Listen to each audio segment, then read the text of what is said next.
Which celeb got injured during the preparation for the Super Bowl halftime show? Is everyone singing and playing live? Whose guitar received a lot of complaints from the viewers? Hi, I'm Dylan, and you're watching OSSA. Let's take a look at the preparation for the most anticipated short stadium performance of the year. Making of the set. This break was initially used for grabbing another beer, but now the Super Bowl halftime show attracts even more viewers than the game itself. According to Patrick Baltzell, a former sound engineer of the Super Bowl, the whole music show has to be put on the field in 6 minutes. Yep, 6 minutes to build the stage, get everything connected and plugged in, and make it look and sound good from any seat of the stadium. Crazy, right? Before the Super Bowl halftime show in 2007, a crew member told a reporter that, "We rehearsed moving the set more than Prince rehearsed the music." Every arena is different and thus needs a special approach. To deliver the perfect Super Bowl halftime show in February, the team starts preparation in June. Can you imagine it? 8 months of work for a 14-minute-long performance. And in the end, no one even knows your name, as all glory goes to the artist. The creative part starts in September.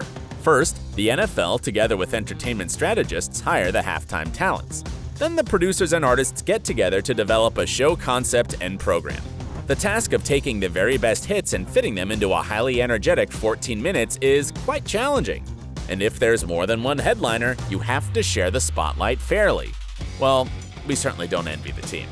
Once the songs are picked, they go to planning the scenery, cast, special effects, etc.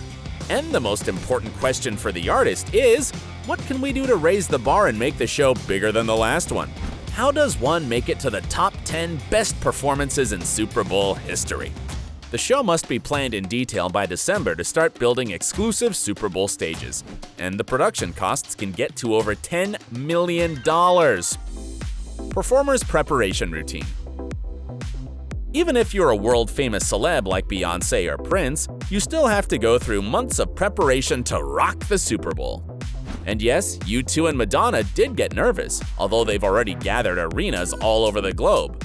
But for this show, you can't let anything go wrong. There's no chance to improvise.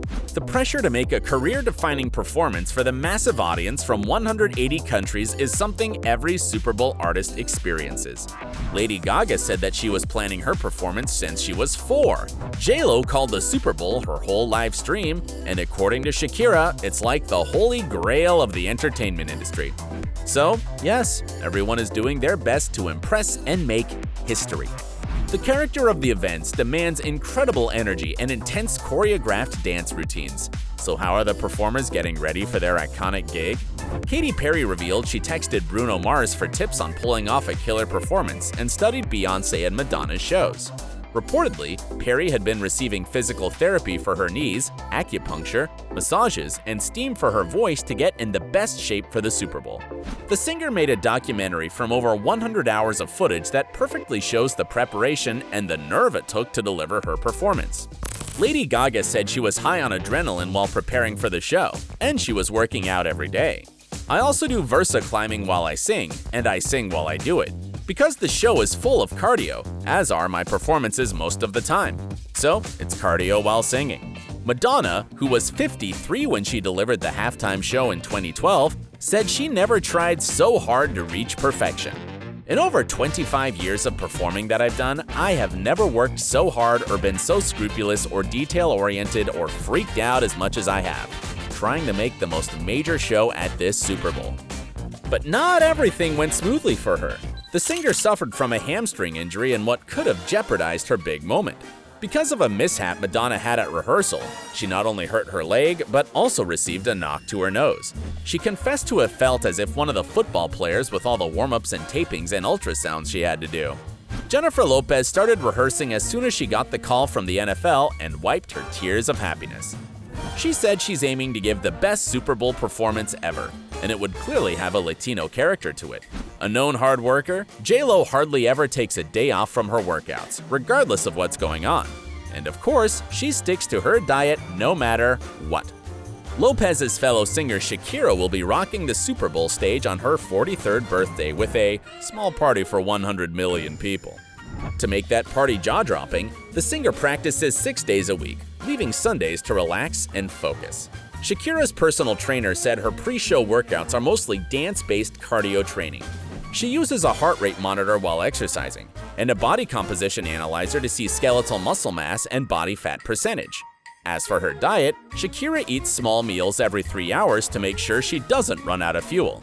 She has little to no sugar, no dairy, balanced meals with lots of fresh vegetables and fish. Reportedly, J-Lo and Shakira were having some trouble fitting their set into the time constraints. It's tough to share the limelight, and when you have as many hits to choose from as these two, it's sure to get a little tricky. But some insiders shared that Jennifer was forced into sharing the performance with Shakira, as she first believed that she'd be the only headliner. And that's what we call a show. Is it possible to make a show live with all the intense dancing and dangerous elements? Do the artists lip sync during their halftime performance? Well, it depends. Most of the vocals are live, but background vocals are always pre-recorded. And the same thing can be said about the band. Remember the fuss about Red Hot Chili Peppers rocking hard with their guitars unplugged? Still, their show with Bruno Mars attracted 115.3 million viewers, the most that any halftime show has ever produced, and almost 4 million more than the game itself. Most of the bands for the show are pre-recorded, but the Rolling Stones in Detroit was an absolute exception. Mick Jagger and co. refused to do any backing tracks to have a live sound. So the team not only had to push their stage out in 6 minutes, but also connect it all up with actual drum and guitar mics, keyboard inputs, the whole shebang. Prince's guitar was live too, as well as Bruce Springsteen's sax and guitar. As for Madonna, everything but the vocals was tracked, although the pop diva is an excellent lip syncer. And another fan of live shows, Katy Perry, had some really difficult parts when she was flying. Katy got nervous thinking that something could go wrong, so she pre-recorded the parts, and the team used it to back her up. With an attempt to create something unique, the artists go beyond their own limits and team up with the best. Diana Ross had the iconic exit from the show, using a traditional flying device. Yes, a helicopter. So she has every right to say she was flying at the Super Bowl before it became mainstream. Lady Gaga pre-recorded her flight down from the stadium roof, but still, it was spectacular. And she simply disappeared at the end of her set, leaving the audience speechless. Katy Perry managed to wear 4 costumes during her 12-minute performance and was apparently terrified while singing Firework in the air with actual fireworks around her. And of course, riding a giant metallic tiger was something that no one has ever done before. During the 50th halftime show with Coldplay and Bruno Mars, Beyonce went out of the stage limits.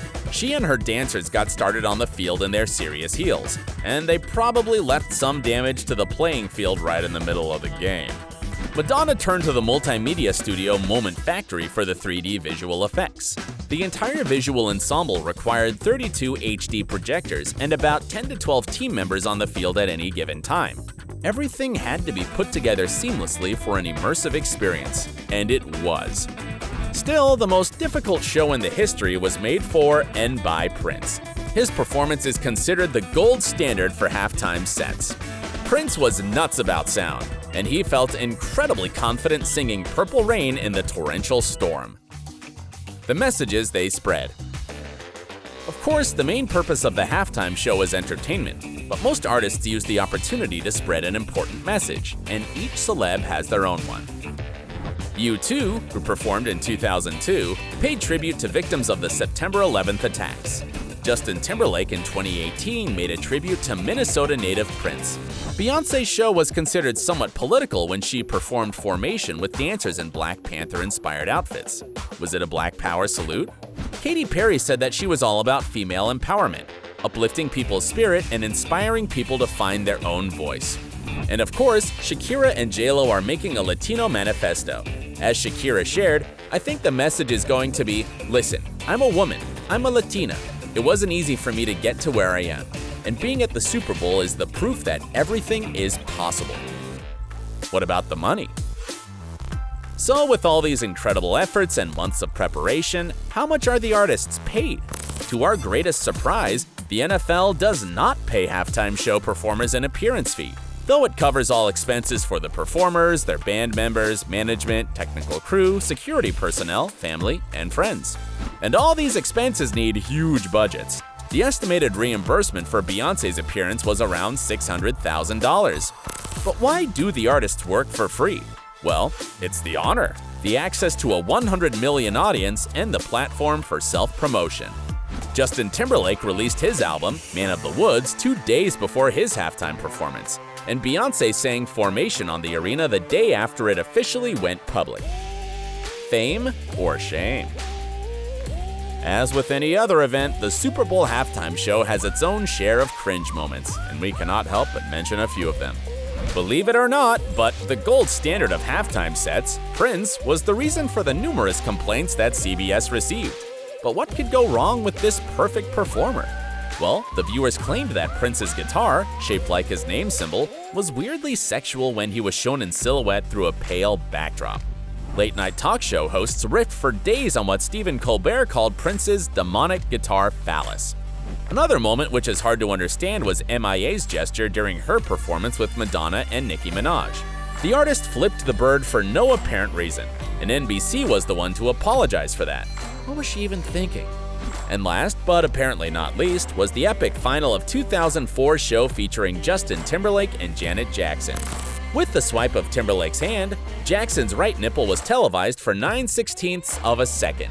Funny how a female breast can bring so many complaints, fines, apologies, legal maneuvering, and hard feelings. But the infamous wardrobe malfunction became an integral part of the American lexicon. And almost every Super Bowl female performer since Janet reassured the media that there will be no wardrobe malfunction. The incident contributed to the growth of digital video recorders, the rise of YouTube, and of course, the expansion of the network's use of several-second broadcast delays during live events. Are you a Super Bowl fan? Which is your personal favorite among the halftime performers? Share in the comments, subscribe to our channel, and stay super awesome!